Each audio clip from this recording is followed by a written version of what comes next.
پڑھ لینے دو آج احمد فراز کا شعر. اس نے کہا تھا پڑھتا ہوں تو کہتی ہے یہ خالق کی کتاب ہے مثل یہودی یہ سعودی بھی عذاب. اس قوم کے بارے میں کیا لکھوں فراز کعبے کی کمائی سے جو پیتے ہیں شراب.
السلام علیکم دوستو. امریکہ کے صدر ٹرمپ سعودی عرب، قطر، UAE کا انہوں نے دورہ کیا. پرتپاک استقبال کیا گیا ان کا سعودی عرب میں، اسی طرح سے قطر میں، اسی طرح سے UAE میں. میں ایگزیکٹ روایتی انداز میں جو انہوں نے معاہدے کیے اس کی ڈیٹیل میں جانے کی ضرورت اس لیے کوئی نہیں ہے کہ بات اگر سمجھنا مقصد ہے تو وہ بات ہمیں سمجھ آ گئی. سادہ سی بات یہ ہے کہ اربوں خربوں ڈالر کے معاہدے ہوئے. اربوں ڈالر کا سعودی عرب اسلحہ خریدے گا امریکہ سے، اور اسی طرح خربوں ڈالر کی سرمایہ کاری کرے گا وہاں پہ امریکہ میں. اسی طرح کا معاملہ بھی قطر کے ساتھ بھی ہے، اور اسی طرح کا متحدہ عرب امارات کے ساتھ بھی ہے. سعودی عرب والوں نے اپنا استقبال صدر ٹرمپ کا کرنے کے دوران وہ اس حد تک گئے کہ انہوں نے اپنی جو شاہی محلات کی خواتین ہیں ان کو سامنے لے کر آئے، اور صدر ٹرمپ سے انہوں نے ان کو ملوایا، مصافحہ کیا، ہاتھ ملایا. اب ظاہر بات ہے کہ متحدہ عرب امارات والے جو عربی تھے وہ مسافے سے ایک قدم آگے بڑھتے تو ان کے زیادہ نمبر بنتے. مسافے تک کا کام تو سعودیہ والوں نے کر لیا تھا.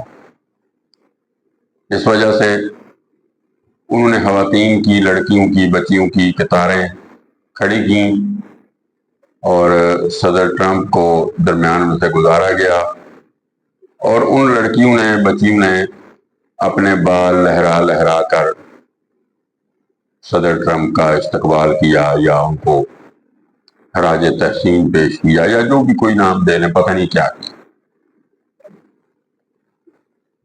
سوشل میڈیا میں اور اس سے ہٹ کے بھی نجی مجالس میں اور پبلکلی بھی بہت سے لوگ اس پہ تانا زنی کر رہے ہیں، افسوس کا اظہار کر رہے ہیں.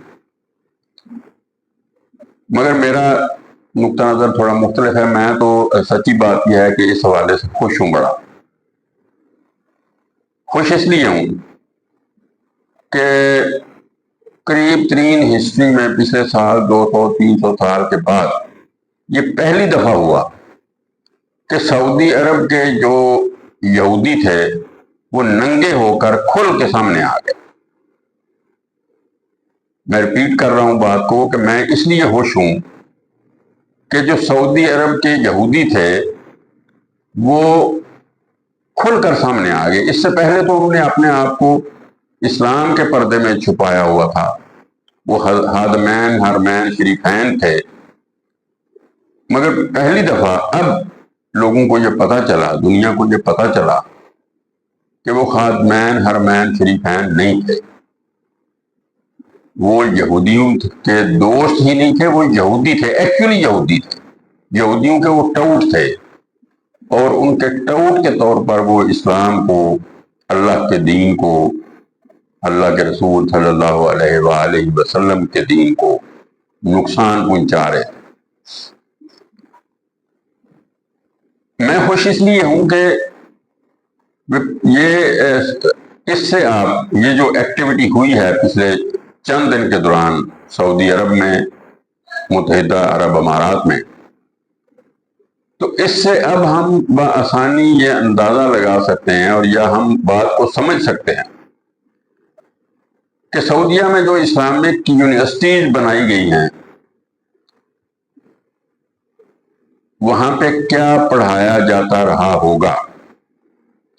یہ بات تو طے ہو گئی کہ وہاں پہ اسلام تو بالکل نہیں پڑھایا جا رہا تھا، وہاں پہ قرآن تو بالکل نہیں پڑھایا جا رہا تھا، وہاں پہ اللہ کا دین تو بالکل نہیں پڑھایا جا رہا تھا۔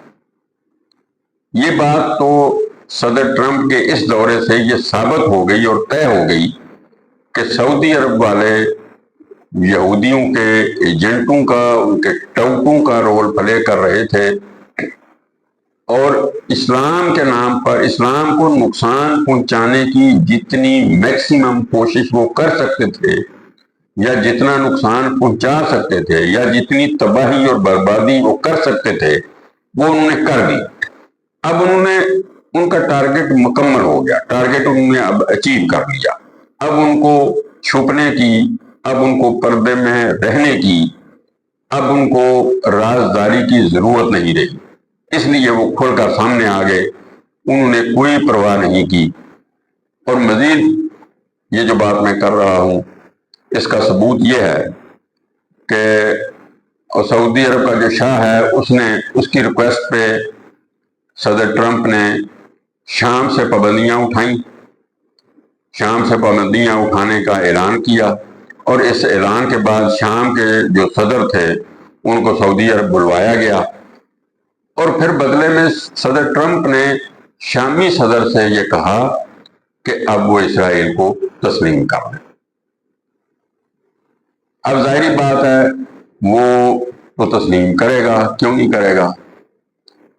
اور اس کا لازمی نتیجہ یہ بھی ہے کہ سعودی عرب والے انٹرنلی اناؤنسمنٹ بھلے وہ نہ کریں مگر وہ اس کو تسلیم کر چکے ہیں، اور تسلیم کیا کر چکے ہیں، وہ تو ان کا اپنا ملک ہے۔ اسرائیل سعودی حکمرانوں کا اپنا ملک ہے۔ اگر ان کا اپنا ملک نہ ہوتا، اگر ان کا اسلام کے ساتھ، قرآن کے ساتھ، اللہ کے ساتھ یا اللہ کے دین کے ساتھ، اللہ کے رسول کے دین کے ساتھ ان کا ذرا برابر بھی کوئی تعلق ہوتا تو یہ والا کام نہ کرتے جو انہوں نے سعودی عرب کے دورے کے دوران، صدر ٹرمپ کے دورے کے دوران کیا۔ غزہ والا معاملہ آپ کے سامنے ہے، وہاں کی صورتحال، وہاں بچوں، خواتین، مجبور مردوں، عورتوں کی جو سچویشن ہے وہ ساری دنیا کے سامنے ہے۔ انسانیت لرز جاتی ہے اور لرزتی رہی ہے پچھلے دن۔ ویسٹرن اور یورپین کنٹریز میں بہت سی جگہوں پہ وہ ان کا دل دکھا اور انہوں نے وہاں پہ مظاہرے کیے۔ سعودی عرب والوں نے مظاہرہ نہیں کیا، انہوں نے احتجاج نہیں کیا۔ ان کو تو یہ جو ایکٹیویٹی انہوں نے ان چند دنوں میں کی یہ لیٹ ہو گئے۔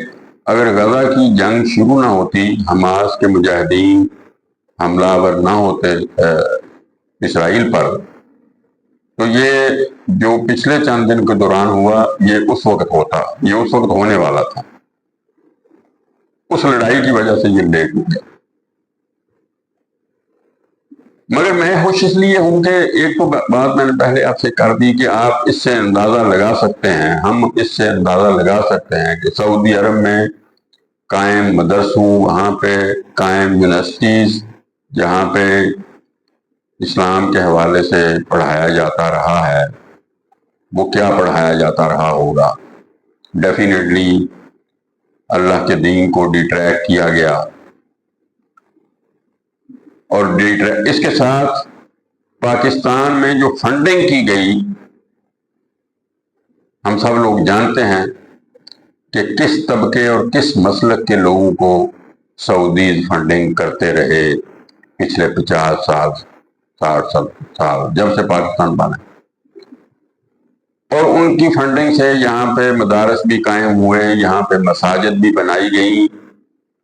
ان مساجد کا بھی آپ دیکھ لیجئے، ان کو کیا نام آپ دیں، ان مدارس کا بھی آپ دیکھ لیجئے۔ تو یہ خوشی اس بات کی ہے کہ اب یہ سارا معاملہ جو ہے یہ اوپن ہو گیا، کھل گیا، اور سعودی عرب کے یہودی کھل کر مقابلے کے لیے سامنے آ گئے۔ اب دوسری جو اہم بات، اور دوستو ایک تو یہ کہ یہ اب روٹین کی نہ تو یہ خبر ہے اور نہ ہی یہ روٹین کا کوئی سیاسی تجزیہ ہے، اس سے معاملہ یہ ہٹ گیا، یہ روایتی تجزیہ نہیں رہا، یہ روایتی ایشو نہیں رہا۔ تو اس وجہ سے ایک اور بات جو میں آپ سے کرنا چاہتا ہوں وہ یہ ہے کہ ہر کوئی جان لے کہ اللہ کا دین جو قرآن میں بیان کیا گیا ہے،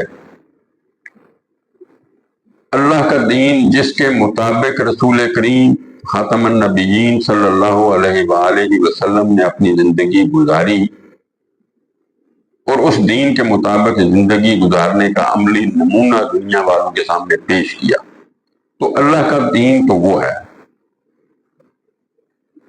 تو ہمیں یہ بات سمجھ لینی چاہیے اور ہمیں یہ بات جان لینی چاہیے، اور میں اللہ تعالیٰ کی توفیق کے ساتھ قرآن اور سنت کی روشنی میں پوری ذمہ داری کے ساتھ یہ بات کہتا ہوں کہ اللہ کے دین میں، اللہ کے دین کے مطابق زندگی گزارنے میں تو چمک دمک تو کوئی نہیں ہے، وہاں پہ تو اور طرح کا معاملہ ہے۔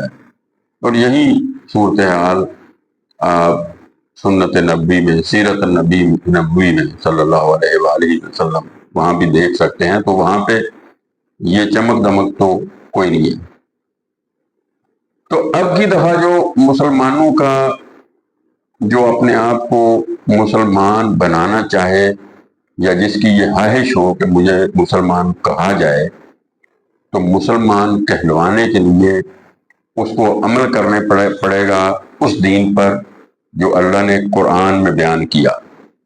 مسلمان کہلوانے کے لیے اس کو عمل کرنا پڑے گا اس دین پر جس کا عملی نمونہ رسول کریم صلی اللہ علیہ وآلہ وسلم نے پیش کیا۔ تو اس میں یہ چمک دمک نہیں ہے، مگر اب جو مسلمان ہے حقیقی، اس کا مقابلہ اس دفعہ ایک نئی شکل کے ساتھ ہے، وہ چمک ہے، دمک ہے، ترقی ہے، بظاہر ترقی ہے، حقیقت میں تو تنزلی ہے مگر بظاہر وہ ترقی ہے۔ اب مقابلہ ترقی کے ساتھ ہے، سو کارڈ ترقی کے ساتھ، چمک کے ساتھ، دمک کے ساتھ، رنگ رلیوں کے ساتھ، عیاشیوں کے ساتھ، اور اس طرف تو یہ سارا کچھ نہیں ہے۔ تو اس لیے یہ سعودی عرب کے چندوں سے یا ان کی فنڈنگ سے قائم ہونے والے مدارس، ان کے فنڈ سے قائم ہونے والی یونیورسٹیز یا دوسرے اداروں کا پول تو سمجھ لے کہ کھل گیا۔ میں نہیں بات کرتا کہ جی سعودی عرب کو یہ کرنا چاہیے تھا، وہ کرنا چاہیے تھا، ان کو وہی کرنا چاہیے تھا جو انہوں نے کیا، اس لیے کہ وہ تھے ہی یہودی، اس لیے یہودیوں کے ساتھ وہ بیٹھے، ان کے ساتھ انہوں نے معاہدے کیے، کھل کر سامنے آ گئے، اپنی خواتین کو ان کے ساتھ ملایا، جو ماضی میں کئی نسلیں پہلے وہ چیزیں جو ان کے درمیان طے ہو چکی تھی ان کو انہوں نے ریکال کیا، یاد دہانی کی، عہد و پیمان کیا، اور اب کھل کر مسلمانوں کو ختم کرنے کا پلان بنایا۔